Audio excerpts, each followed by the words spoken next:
You ever wonder how your favorite apps get so smart? They're using powerful AI, of course. But what if, instead of every single app needing its own brain, they could just borrow yours and do it securely with your permission?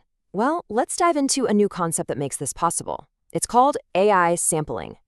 Okay, so here's the big puzzle we're trying to solve. An app, like a travel booking service, is fantastic at collecting data.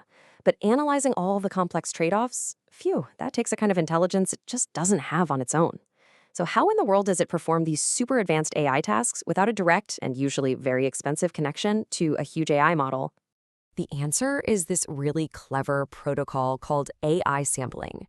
To put it simply, it allows a server to send a request for an AI job straight to your device. Your device, the client, then handles that task using whatever AI model you prefer. So you and your device, you kind of become the bridge. And the best part? It puts you, and I mean you, in the driver's seat. To really get how this works, let's make it real. We're going to follow the journey of one single request from a travel app. Its mission? To find you the absolute perfect flight.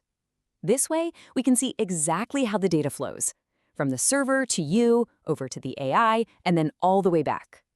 So, our story starts with the server. It's been busy, querying all the airline systems and gathering up a whole mountain of raw data. In our example, it's found 47, count 'em, 47 different flight options. It's got the facts, for sure, but it doesn't really have the, let's call it wisdom, to juggle all those tricky trade-offs, like price versus layovers versus departure times. So what does the server do?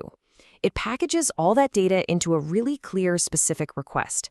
See, it's not just dumping a pile of data on someone's doorstep. It's actually asking a question. It bundles up all 47 of those flights and adds your preferences right in there. Like, hey, I want a morning departure with one layover max. Now that is a clear instruction and it's ready to go.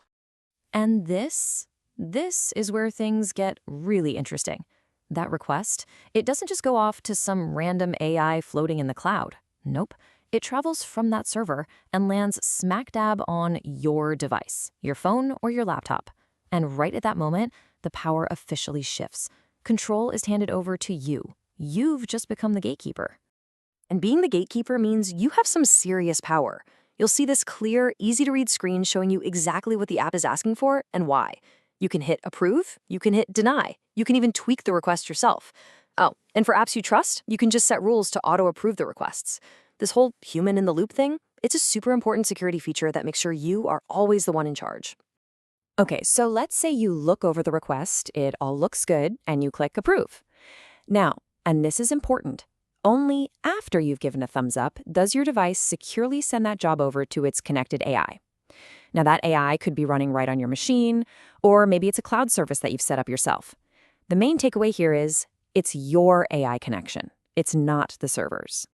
And check this out. The request from the server can even have little notes for the AI.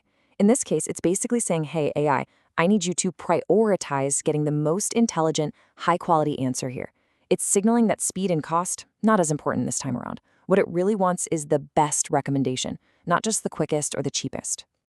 And voila, here's the result. The AI model chews through all 47 of those flight options, applies all that complex logic and your preferences, and boils it all down to the top 3 recommendations. It's literally turned a huge mountain of data into something you can actually use. That's what we call actionable intelligence.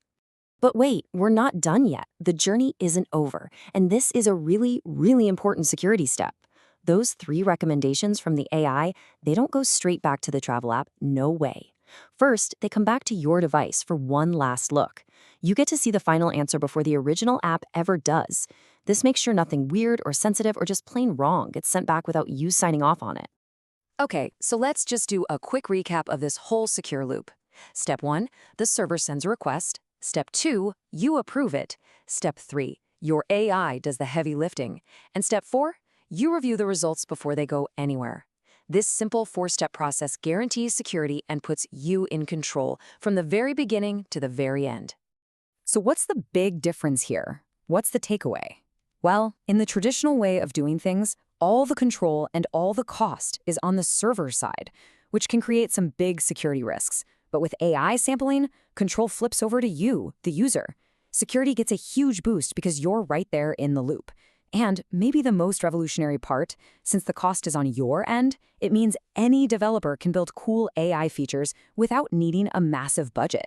It kind of levels the playing field for everyone.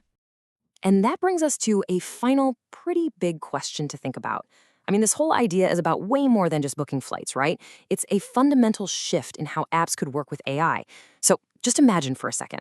What if every app, from the biggest company to the smallest indie developer, could borrow the power of your AI, but always and only on your terms? What kind of a digital world would that build?